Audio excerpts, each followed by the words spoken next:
Hello and welcome back दोस्तों। एक बार आपका फिर से बहुत बहुत स्वागत है द ग्रेट एक्सप्लोरर चैनल पे। और आज हम इस वीडियो सीरीज के थ्रू, जिसकी कि ये वीडियो 1 है, इसके थ्रू हम शुरुआत करने वाले हैं इन्वेस्टमेंट बेसिक्स के बारे में। इस वीडियो सीरीज के थ्रू मैं आपको सिखाऊंगा पर्सनल फाइनेंसिंग आप कैसे कर सकते हैं, इन्वेस्टमेंट कैसे कर सकते हैं, being a student, being a non earning individual, या फिर आप अर्न करते हैं तो भी कोई दिक्कत नहीं, आप इजीली इन्वेस्टमेंट यहाँ पे करना सीख सकते हैं। तो यहाँ पे मैं आपको बताना चाहूंगा कि हु शुड इन्वेस्ट। सबसे पहले तो ये चीज कि ये वीडियो किन के लिए बना है, किन को देखना चाहिए। आई विल रिकमेंड यू कि any individual who is above 17 years. 17 years इसलिए बोल रहा हूं मैं क्योंकि अगर आप 17 साल के भी हैं तो yes, you are intelligent enough to understand about money. बहुत जरूरी चीज है, एक बहुत इंपॉर्टेंट स्किल है जिसको आपको मास्टर करना ही पड़ेगा, आप उससे भाग नहीं सकते। बस यहाँ पे बेनिफिट है कि जितनी जल्दी आप इसको मास्टर करना सीख जाएंगे उतने ही बढ़िया तरीके से आप अपने लाइफ को जी पाएंगे। अब 17 साल का कोई इंडिविजुअल अगर इस वीडियो को देख रहा है तो उनके लिए ये है कि वो अपने पेरेंट्स के डीमैट अकाउंट को यूज कर सकते हैं इन्वेस्टमेंट्स के लिए, सेविंग्स के लिए। बट 17 प्लस इसलिए बोला मैंने क्योंकि 17 से अगर आपको नॉलेज लेना शुरू हो जाएंगे तो 18 से आप इन्वेस्टमेंट चालू कर पाएंगे। एंड एक्चुअली 18 प्लस कोई भी इंडिविजुअल है वो अभी शुरुआत कर सकते हैं, अपना डीमैट अकाउंट खुद ओपन कर सकते हैं क्योंकि वो एक मेजर इंडिविजुअल हैं और उनके लिए सारी फैसिलिटीज अवेलेबल हो चुकी हैं। तो आप इस वीडियो को अगर देख रहे हैं तो ध्यान से देखिएगा, इस पूरी वीडियो सीरीज को अच्छे से फॉलो कीजिएगा। मैं पूरी कोशिश करूंगा, मैं क्योंकि खुद एक बिगिनर इन्वेस्टर हूं, लगभग 3-4 साल हो गए मुझे क्रेडिट कार्ड को अच्छे से मैनेज करते हुए, अपने इन्वेस्टमेंट्स को अच्छे से मैनेज करते हुए, being a non earning individual, being a student, मैं ये सब कर पा रहा हूं। और उम्मीद करता हूं कि आप भी ये शुरू कर सकते हैं ताकि फ्यूचर में आप ना अपने फाइनेंसेस को अच्छे से मैनेज कर पाएं। तो अगर आप 18 इयर्स प्लस हैं तो आप इजीली डीमेट अकाउंट ओपन कर सकते हैं। मैं पर्सनली ग्रो का प्लेटफॉर्म यूज करता हूं अपने सारे इन्वेस्टमेंट्स के लिए, तो अगर आप चाहें तो नीचे डिस्क्रिप्शन में लिंक दिया गया है, उसके थ्रू आप ग्रो का अकाउंट ओपन कर सकते हैं। क्योंकि 2-3 दिन लगते हैं इसको अप्रूवल मिलने में, जब आप एक बार अप्लाई करते हैं 2-3 दिन बाद इन्वेस्ट कर सकते हैं। और वैसे इन्वेस्टमेंट वाली वीडियोस धीरे धीरे कंटिन्यू होंगे। आज सिर्फ बेसिक नॉलेज आपको दिया जाएगा। सबसे पहले जो मैं आपसे डिस्कस करूंगा वो है कि इन्वेस्टमेंट है क्या, इन्वेस्टमेंट करनी जरूरी क्यों है, और इन्वेस्टमेंट आप शुरुआत कहां से कर सकते हैं। आप बिल्कुल बेसिक बिगिनर हैं तो कैसे शुरुआत करें, कैसे समझें। क्योंकि देखिए मार्केट में बहुत सारे म्यूचुअल फंड्स हैं, स्टॉक मार्केट्स हैं, बहुत सारे बॉन्ड्स अवेलेबल हैं, उनमें आप बहुत कंफ्यूज होंगे क्योंकि शुरुआत में ये सारी चीजें समझना इज वेरी डिफिकल्ट। क्योंकि मैं खुद भी ये फेस कर चुका हूं अराउंड 2-3 साल पहले। तो यहाँ पे सबसे पहले हम बात करते हैं कि व्हाट इज इन्वेस्टमेंट, इन्वेस्टमेंट होता क्या है। सो सिंपल वर्ड्स में अगर आप मुझसे पूछे कि इन्वेस्टमेंट का मतलब क्या होता है, तो सिंपल वर्ड्स में यह है कि आप अपने पैसे को कहीं पर इन्वेस्ट कर रहे हैं, कहीं पर रख रहे हैं। अब हो सकता है कि वो बैंक हो सकता है म्यूचुअल फंड हो सकता है स्टॉक मार्केट हो। अगर आपको इनकी अभी डिटेल नॉलेज नहीं है तो कोई दिक्कत नहीं है, जस्ट समझने के पर्पज से मैं आपको बता रहा हूं कि कहीं पे आप अपने पैसे को रख रहे हैं, वो पैसा आपके लिए काम कर रहा है क्योंकि उसका यूटिलाइजेशन कोई और कर रहा है, उससे ग्रोथ कोई और कर रहा है, और जो बेनिफिट वो अर्न कर रहा है कोई दूसरी इंडिविजुअल, कोई दूसरी एंटिटी, वो आपको बेनिफिट शेयर कर देते हैं। और इस वजह से ना आपका पैसा इंक्रीज होता चला जाता है। ये सिंपल सा थिंग होता है। इन्वेस्टमेंट क्यों करना चाहिए उसका सिंपल रीजन ये है कि अगर आपके पास अकाउंट में 1,000 रुपए पड़े हैं और मान लेते हैं कि हमेशा कंटिन्यूअसली ये पड़े ही रहते हैं, तो इस 1,000 रुपए को अगर आप बैंक में रखेंगे ना तो बैंक वाले भी इसका यूज करते हैं और फिर वो आपको कुछ अमाउंट पे करेंगे 1 साल के अंदर। तो ये जनरली जो इंटरेस्ट पे करते हैं वो अराउंड 2.5-3%, और कुछ बैंक में 7% भी होता है। ऐसा नहीं कहता कि नहीं होता, बट जनरली 2.5-3% आपको रिटर्न देंगे। मतलब साल भर के लिए अगर आपने 1,000 रुपए अपने अकाउंट में रखा तो वो 25 रुपए से या 30 रुपए से बढ़ जाएगा। तो हो सकता है कि 1 साल बाद में आपके पास हो 1,025 रुपए या 1,030 रुपए, कुछ भी हो सकता है। ये सिंपल सा मतलब है कि आप पैसे कहीं रख रहे हैं, आपको कुछ नहीं करना, बस पैसे रखने हैं। जैसे बैंक अकाउंट में रख लीजिए, चाहे म्यूचुअल फंड में रख लीजिए। बस यहाँ पे दिमाग लगाने वाली बात क्या होती है, यहाँ पे सीखने वाली बात क्या है कि उस पैसों को आप रख कहाँ पे रहे।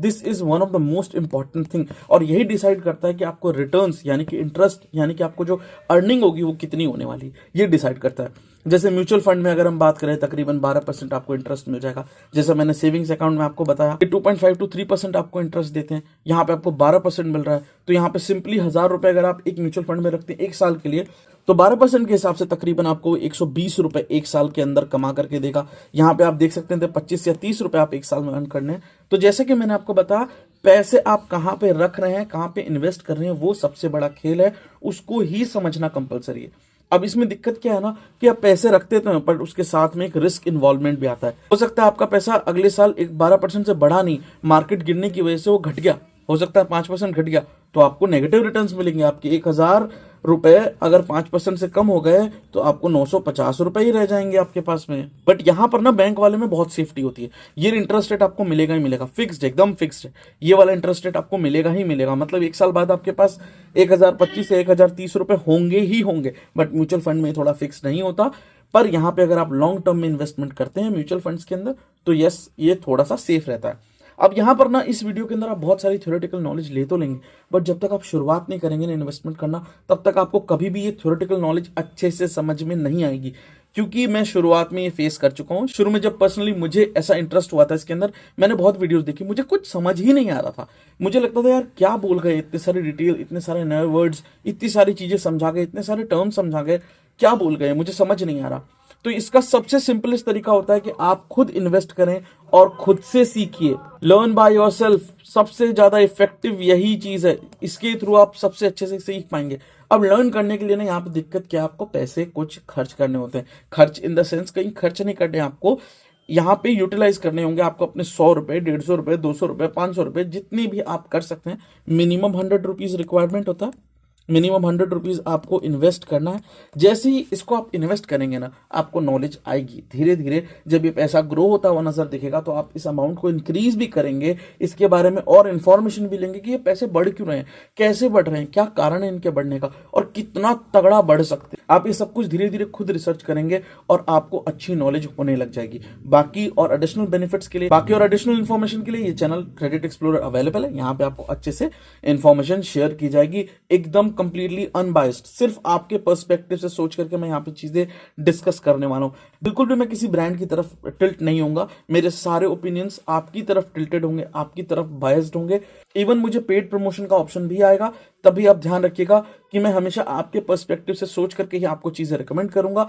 उनके या किसी ब्रांड के पर्सपेक्टिव से बिल्कुल भी आपको कोई भी प्रोडक्ट रिकमेंड नहीं करने वाला हूं। तो जैसे कि मैंने आपको बताया मिनिमम 100 रुपीज। अब 100 रुपीज यार अरेंज करना कोई बहुत डिफिकल्ट चीज नहीं है। अगर आप एक स्टूडेंट है ना तो भी आप इजीली 100 रुपीज आराम से अरेंज कर सकते हैं। वर्किंग पर्सन है तो फिर तो 100 रुपीज कुछ है ही नहीं, फिर उस केस में मैं आपको 500 रुपीज से शुरुआत करने को मिनिमम बोलूंगा। बट वो भी आपकी इच्छा है, आप चाहें तो 100 से कर सकते हैं, कोई भी दिक्कत नहीं है। तो शुरुआत आप 100 रुपए से कर लीजिए, चाहे आप वर्किंग हो चाहे स्टूडेंट हो। ज्यादा करना चाहते हैं तो कोई दिक्कत नहीं, आप ज्यादा अमाउंट भी इन्वेस्ट कर सकते हैं। करना क्या है आपको, SIP, मैं आपको आगे चल के समझाऊंगा SIP क्या होता है। बेसिक टर्म्स में इसका मतलब ये होता है कि हर महीने ऑटोमेटिकली आपके अकाउंट से ये 100 रुपए कट जाएंगे और एक जगह जाके इन्वेस्ट हो जाएंगे। बस ये सिंपल सा मतलब है। और डिटेल में हम बात करेंगे, बहुत सारे टर्म्स आएंगे आगे, SIP, SWP, कंपाउंडिंग वगैरह, बहुत सारे वर्ड्स आएंगे जिनको मुझे ना डिटेल में आपको एक्सप्लेन करना होगा, क्योंकि as a beginner in words को समझना बहुत जरूरी है। तो फ्यूचर में आपके लिए बहुत ईजी होगा इनको समझ करके अच्छे डिसीजंस लेना, अच्छी जगह पैसे को डालना। जैसा कि मैंने आपको बताया, इन्वेस्ट कहां करना है that is the key factor. उसको अगर आप मास्टर करके, उसको अगर आप सीख गए, फिर कोई दिक्कत ही नहीं है, फिर तो आपके अच्छे रिटर्न्स बनते ही जाएंगे। ओके, नेक्स्ट थिंग है इन्वेस्ट क्यों करना है। नेक्स्ट क्वेश्चन हमारे पास आता है, इन्वेस्ट क्यों करना है। देखिए दोस्तों, इन्वेस्ट इसलिए करना जरूरी है क्योंकि आप हमेशा सैलरी कमा करके रिच नहीं बन सकते हैं। Believe me, unless and until you are a businessman, unless and until you are a salaried person in a top Fortune 500 company, आप कभी भी रिच नहीं बन सकते। क्यों? क्योंकि सैलरी जनरली कितनी मिलती है लोगों को। जनरल जो सैलरी है, मतलब इंडिया की एवरेज सैलरी अगर मैं बताऊं तो आपको 20-30,000 होगी मैक्सिमम। इससे ज्यादा तो मैं बिल्कुल भी नहीं मानता हूं, क्योंकि बहुत सारे लोग इंडिया में बहुत ज्यादा पुअर हैं। तो 30,000 भी हो सकता है कि मैं ज्यादा बोल रहा हूं, बट यस, एवरेज एक बार लेके चलते हैं 30,000। हो सकता है कोई अच्छी जगह काम करता हो उसको 50,000 मिलते हो, और अच्छी जगह काम करते हो आप वहां पे 1 लाख मिलते हो, और भी अच्छी जगह काम करते हो 5 लाख मिलते हो, और उससे भी बेहतरीन जगह काम करते हो आप 10 लाख रुपए मिलते हो सकता है और भी मिलते हो। बट मुझे नहीं लगता कि 1 लाख रुपए से ऊपर कमाने वाले लोग लेस देन 5% ही होंगे इंडिया के अंदर। लेस देन 5% पीपल होंगे जो 1 लाख रुपए से ऊपर मंथली कमाते हैं। तो यस, हमारा स्टैंडर्ड क्राइटेरिया 30,000, 50,000 या उससे नीचे ही रखना है। तो अब आप सोच के देखिए, अगर आप मंथली 30,000 या मंथली 50,000 या मंथली 1 लाख रुपए भी कमा रहे हैं, तो आपको लगता है आप कभी रिच हो सकते हैं? एक सोल्यूशन है जिसके थ्रू आप खुद को रिच फील करा सकते हैं। इवन आपकी सैलरी 30,000 हो, आप ले सकते हैं EMIs, easy monthly instalments, equated monthly instalments. मतलब अगर आपको कोई भी प्रोडक्ट लेना है, फॉर एग्जांपल एक आईफोन लेना है, जो कि इंडिया में बहुत पॉपुलर है और ईएमआई पर ही लिया जाता है। तो ईएमआई पे आपने आईफोन ले लिया 1 लाख रुपए का, भले ही आपकी हैसियत नहीं है वो खरीदने की। आई एम सॉरी, मैं यहाँ पे थोड़ा सा रूड वर्ड यूज कर रहा हूँ, बट यस, वो फोन आप खुद नहीं ले सकते थे अपनी सैलरी के थ्रू। अगर आपकी सैलरी 50,000 रुपए भी है मंथली, तो आपको लगता है आप 1 लाख रुपए का फोन अफोर्ड कर सकते हैं? क्या आप 2 महीने बचा करके अफोर्ड कर सकते हैं? बिल्कुल भी नहीं, क्योंकि आपको और भी एक्सपेंसेस करने होते हैं। आपका रूम रेंट हो सकता है, आपके इंश्योरेंस का खर्चा हो सकता है, आपका फूड का खर्चा होगा, आपके बाकी यूटिलिटीज का खर्चा होगा, यूटिलिटी बिल्स आते हैं, आपके कपड़े होते हैं, हर एक चीज, ईयरफोन हो गया, डिश वॉशिंग हो गया, हर एक चीज के लिए आपको पेमेंट करना है। तो आपको लगता है 50,000 रुपए में से आप अगर 4 महीने भी सेविंग करेंगे ना, तब भी आप 1 लाख रुपए का एक आईफोन अफोर्ड नहीं कर सकते। तो इसके लिए एक दूसरा तरीका अवेलेबल है, दैट इज ईएमआई। ईएमआई करा लीजिए, कोई दिक्कत नहीं है। 1 लाख का फोन आपको मिल जाएगा हर महीने 10,000 रुपए की ईएमआई पर। 10,000 रुपए पर मंथ की ईएमआई पे आपको फोन मिल जाएगा। उससे कम पे भी अवेलेबल है, 3,000 4,000 का ईएमआई पे भी अवेलेबल है, बट 10,000 हम एक एग्जाम्पल लेते हैं। तो 10,000 रुपए पर मंथ की आपने एक ईएमआई करी, और यस, अब आप खुद को रिच दिखा सकते हैं, अब आप खुद को रिच फील करा सकते हैं। बट एक्चुअली में क्या आप रिच हैं? बिल्कुल भी नहीं, आप रिच नहीं है। आपने सहारा लिया इस प्रोडक्ट का, ईएमआई का, जो कि अल्टीमेटली आपको डिस्ट्रॉय ही कर रहा है। तो ये चीज मैं आपको समझाना चाहता हूं। क्यों आपको इन्वेस्ट करना है? इसलिए ताकि आप रिच हो सके। रिच से मेरा मतलब क्या आप 100 करोड़ 1,000 करोड़ का पोर्टफोलियो बनाना चाहते हैं? बिल्कुल भी नहीं दोस्तों, इतनी की जरूरत होती भी नहीं है हर किसी को। बेसिक अमाउंट की जरूरत होती है, और वो धीरे धीरे तभी आपको मिल सकता है जब आप सेविंग करना स्टार्ट करेंगे। आपको 100 रुपीज पर मंथ इन्वेस्ट करना है, राइट? 100 रुपीज पर मंथ आपको सेव करना है। ओके, अब आप सोच के देखिए कि अगर आप मंथली 30,000 रुपीज अर्न कर रहे हैं, या फिर आप नहीं भी अर्न कर रहे हैं, घर से आपको पैसे मिल रहे हैं, 100 रुपए बचाना कोई बड़ी बात नहीं है पूरे मंथ में। अगर आपको मान लीजिए 1 लाख रुपए पर मंथ सैलरी है आपकी, तो मुझे बिल्कुल भी नहीं लगता कि आपके लिए 1,000 या 5,000 रुपीज पर मंथ सेव कर पाना एक डिफिकल्ट टास्क है, बिल्कुल भी नहीं है। और यही चीज करना है आपको बस सोचना है कि आपने इस पैसे को कहीं यूटिलाइज कर दिया है, और अब वो आप रिटर्न नहीं निकाल सकते। बस ये सोचना है आपको कितने टाइम के लिए। देखिए, वैसे ना एक गोल आपको रखना चाहिए कितने समय के लिए आपको इन्वेस्टमेंट करना है, बट मैं रेकमेंड जो करूंगा ना आपको, minimum is 15 to 20 years. 15 years तो मतलब बहुत बेसिक है। अगर आप इतना इन्वेस्ट करेंगे ना, तो यस, आपको एक अच्छा कॉपस देखने को मिलेगा। अगर 5,000 रुपीज पर मंथ भी आप इन्वेस्ट करते हैं, इवन 1,000 रुपीज पर मंथ भी अगर आप 15 साल के लिए इन्वेस्ट करते हैं ना, एक बहुत अच्छा अमाउंट आपको देखने को मिल जाएगा आफ्टर 15 ईयर्स। और ये आपको जरूरत पड़ेगी जब कभी आपको एक घर खरीदना होगा, जब कभी आपको एक अच्छी गाड़ी खरीदनी होगी, कुछ बड़े शौक पूरे करने होंगे, झटके में आपको 10 लाख 15 लाख रुपए चाहिए होंगे, और वो इंस्टेंटली आप नहीं ले सकते हैं। अगर आपकी सैलरी 1 लाख पर मंथ है, तो इंस्टेंटली आपके पास 15 लाख रुपए कहीं से नहीं आने वाले। एक तरीका है loan, but not recommended from my side at least. Okay, तो आपको करना क्या है? 100 रुपीज पर मंथ आप इन्वेस्ट कीजिए। साल के एंड में आपके पास होंगे 1,200 रुपए प्लस रिटर्न्स। रिटर्न्स किस पे बेस्ड होंगे? रिटर्न्स जिस भी मॉड्यूलिटी में आप इन्वेस्ट करेंगे, जिस भी जगह आप इन्वेस्ट करेंगे, वो आपके ऊपर है, उसके हिसाब से आपको रिटर्न मिल सकते हैं। ओके, सेम अगर आप 1,000 रुपीज पर मंथ इन्वेस्ट करते हैं, तो साल के एंड में आपके पास होंगे 12,000 प्लस रिटर्न्स, राइट? तो आपको सोच के क्या रखना है कि यार 1,000 रुपीज पर मंथ तो मैंने खो दिए, कहीं कहीं खर्च हो गए, इसको मैं कुछ नहीं कर सकता। बस शांति से इसको इन्वेस्ट होते रहने दीजिए। आपको इवन दोबारा खोल के देखने की भी जरूरत नहीं है। एक बार आप इसकी SIP यानी कि सिस्टमेटिक इन्वेस्टमेंट प्लान सेटअप कर दीजिए। एप्लीकेशन का नाम ग्रो है, जिसको मैं खुद यूज करता हूं। SIP का मतलब क्या होता है? हमेशा एक पर्टिकुलर अमाउंट ऑफ मनी जो होगा ना, आपके अकाउंट से कटेगा। फॉर एग्जाम्पल 100 रुपए है, तो ये 100 रुपए आपके अकाउंट से डेबिट कर लिया जाएगा। इसको ले जाकर के किसी एक म्यूचुअल फंड में स्टोर कर देंगे, ये SIP के थ्रू। यानी कि आपको बस एक बार प्रोसेस करना है, बाकी मंथली आपका पैसा डायरेक्टली एक म्यूचुअल फंड हाउस में या फिर एक स्टॉक में ऑटोमेटिकली जाता रहेगा। कैसे करते हैं ये चीज मैं आपको समझाऊंगा आगे आने वाली वीडियोस में। अभी के लिए बेसिक समझा रहे हैं, इसलिए यहाँ पे बस इतना ही। तो ये रीजन है क्यों आपको इन्वेस्ट करना चाहिए।